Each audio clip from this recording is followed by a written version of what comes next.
So, welcome to Passage to Profit, everybody, the road to entrepreneurship. How are you doing, Elizabeth? I'm doing fine. Well, New Yorkers aren't today, though. Oh, Today is April 29th, 2026, and the King and Queen of England are in New York. woohoo! Woo! So I just wanted to ask Richard a question, though. Oh, please. This is the 250th anniversary. Well, first of all, I want to say that I did see some comedians say, we kicked their butts 250 years ago and they're here to celebrate. Okay, I guess all is forgiven.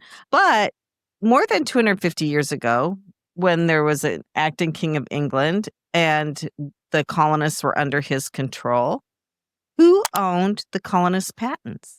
I don't know. Why would I know something like that? You know that. The King of England. That's right. That's right. Yeah, the King of England owned all the patents, which kind of stunk if you were an inventor, right? You invented something that belonged to the crown. So it's what did different. they do in the Constitution of the United States Well, when they wrote the Constitution? They enshrined intellectual property in the Constitution. At the time, they didn't talk about trademarks, but they talked about patents and copyrights. And it's part of the Constitution. And I think this is part of the reason why innovation is so amazing here in this country, is because from the very beginning, individual entrepreneurs could own the rights to their ideas. So I think that is a pretty special thing. But do you own the right to drive your car anymore?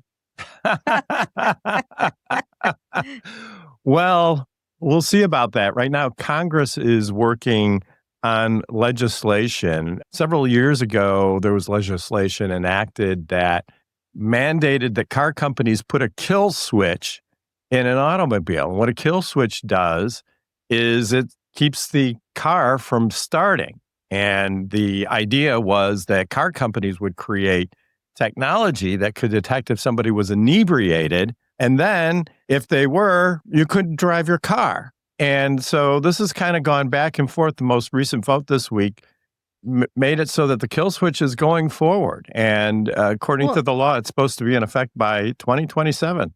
What if the passenger is drunk and the driver's okay? I have no idea. I don't have any idea how this is going to work. The reason it came up for me was I was looking at some patents by Ford Motor Company. They have a lot of patents around this technology, so they're getting ready for it.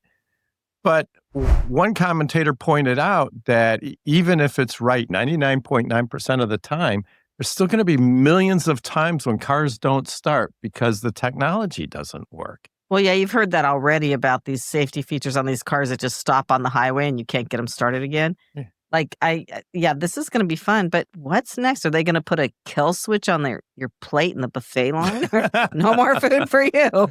I don't know. Well, I'm just thinking, what if you're like in sub-zero weather somewhere and the car makes a mistake and you can't drive to someplace warm or something? This could be serious stuff. Yeah, we're kind of getting crazy because I read where this guy was in his self-driving car and he was inebriated and he got pulled over for drunk driving.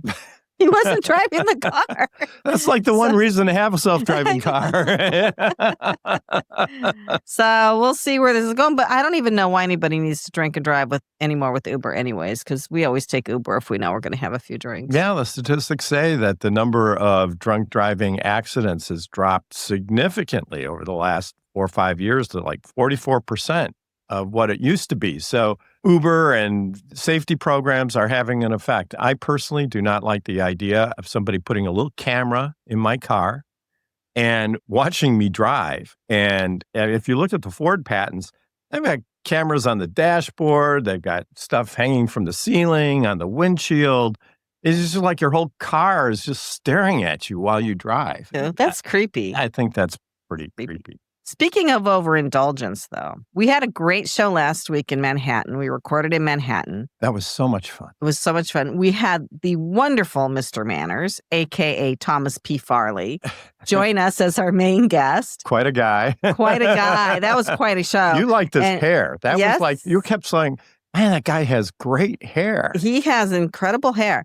He was great on the show. We loved him. But one thing he did that was truly amazing. He stopped off at Baratu. I've never heard of this place before. It's a cream puff bar, and he brought us cream puffs. That was one of the best desserts I've ever tasted in my life. And I mean, Look at if you're going to be on Passage to Profit, yeah, please bring us cream puffs, okay? Because I know, but it'll be worth every calorie. But I didn't have it. I've been on a diet. I've been trying to lose weight. And so he brought these things in. They looked amazing. And I was like, okay, no, I'm not going to have them. Well, finally, I had a cheat night for my diet on Saturday night. And there were 3 of these cream puffs left. And I just gobbled them down. I'm like, oh my gosh, what was I missing? They were you so had good. them. You should have had them when they were fresh from the store. So the next time we go into the city, we're going to Barrett. However we enter the city, the next stop is Barrett, and we're going to get some cream puffs. I want to talk a little bit now about what's been going on this week. One of the big business stories is the AI layoffs. A lot of the big tech companies have been laying people off. It's a very sad and serious situation. Meta announced something like 8,000 employees were going to be laid off. Amazon laid off 16,000 employees. Microsoft is looking to reduce their workforce by about 7%. And this is serious stuff. And all of the companies are saying that it's because of AI. And it's like they've created this monster. And we love AI in a lot of ways. I think it has a lot of usefulness, but I'm really sad to see these jobs. I don't buy it 100%. No? You know what? No, because you even said there were people saying, yeah, it's just an excuse. Let's use a scapegoat of AI for this. Corporations have always downsized. I was in the chemical industry in the 90s. They were downsizing. It was ugly. Yeah, they always have like some excuse. Oh, it's the pandemic, you know. But a lot of the automations AI does, you could already do those automations, just not as fast maybe or as easily. Right. The other thing too is AI is actually creating a lot of jobs. I had some prospective clients in the office yesterday. They were both tech people, a husband and wife team, and one of them was just leaving a job at a big tech company. They already had a project, an AI project that looked really good. And so I think what's going to happen is a lot of these tech-oriented employees are going to say, to heck with this big corporate stuff. They're going to go and they're going to start creating their own technology. And we'll see what happens because, as you pointed out earlier, Elizabeth, a lot of these people that they've letting go are really smart people. Yeah, right? They're not necessarily keeping the best and the brightest. Right. And so the best and the brightest, when they see this opportunity, who knows what'll come out of this? They may be creating their own competitors. And we certainly wish all of the employees a lot of luck. And we hope that they're getting generous severance packages too, because that's the least that they can do. So I do want to switch to another topic, which I think is relevant to all of everything we've been talking about, and that is habits. So there are a lot of books about habits, right? I'm reading a fairly new one, and it's kind of geared towards weight loss, but I think it's good for every part of your life. It's called Target 100. I like the way the author writes. Read a lot of books about habits. Yeah, I do. You're in the habit of reading books about habits. I like this author because and my friend Karen Rubenstein wrote a book too, and she used the same technique where they compare their own life experiences to what they're trying to teach you in their book. So it's a lot more powerful that way because they lived it, right? Sure. And I like this woman's style of writing. So what habits are you thinking of adopting now that you have the habit frame of mind? That's a good question. I haven't gotten that far. I do have one habit that I used to do religiously that I had kind of started falling off from because work was getting in the way, that I'm really going to make a strong commitment to go back to. And that was walking for an hour every morning. So I would get up and just start walking around the house in a loop and drink my tea and watch the news. And then I started getting these 7 a.m. meetings, these 8 a.m. meetings that I kind of fell out. But now I'm determined. But I know you have a lot of habits, and we will not talk about his bad habits. We could go on all day about each other's bad habits. All right. But you have some very good habits you've developed over the years. I'm pretty much the habit king. I think if you're going to be an entrepreneur, you have to establish habits. You have to self-structure your days. And the nice thing about habits, if you do them long enough, they really do become habits. They become part of you. So, for example, I get up at 5:02 a.m. every morning, even if I haven't set the alarm. Not necessarily. Sometimes you get up at 4. Right. 5:02 or earlier. But most of the time, I wake up at 5:02 because I've been doing it for so long that which is really weird. My body knows what time it is. Yeah. That's very strange. But I also do workouts. I have ways of structuring my workday, all sorts of things. And over the years, I've built a lot of habits, and I really attribute a lot of my success to that because it really helps me get through things a lot more quickly. It gives an entrepreneur structure, which you have in a corporate job, but you don't have as an entrepreneur, and it's hard to find.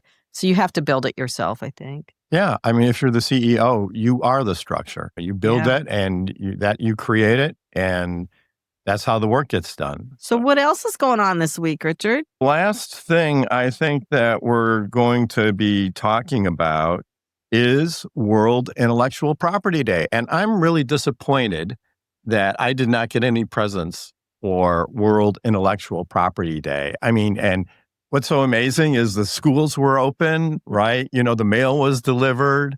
Life just went on. I thought life would stop. And I didn't get any happy Intellectual Property Day cards. I I was thought you got disappointed. lots of presents. I thought you got lots of more legal work to do. I guess I'm kind of glad that maybe we don't share presents on Intellectual Property Day because I never know what to buy you.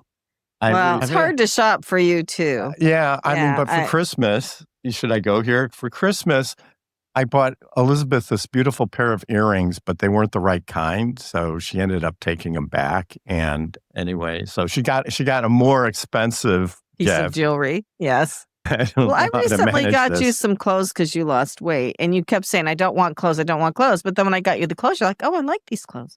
Yeah. Yeah. Well, So, you know what? It's like you're right. It completely changed my perspective. I was going to wear these dumpy pants oh around, my God. and I thought they were fine. And now, after having worn a pair of pants that fits me for the first time in probably 6 months, I'm ready to go. I'm ready to clean out my whole wardrobe.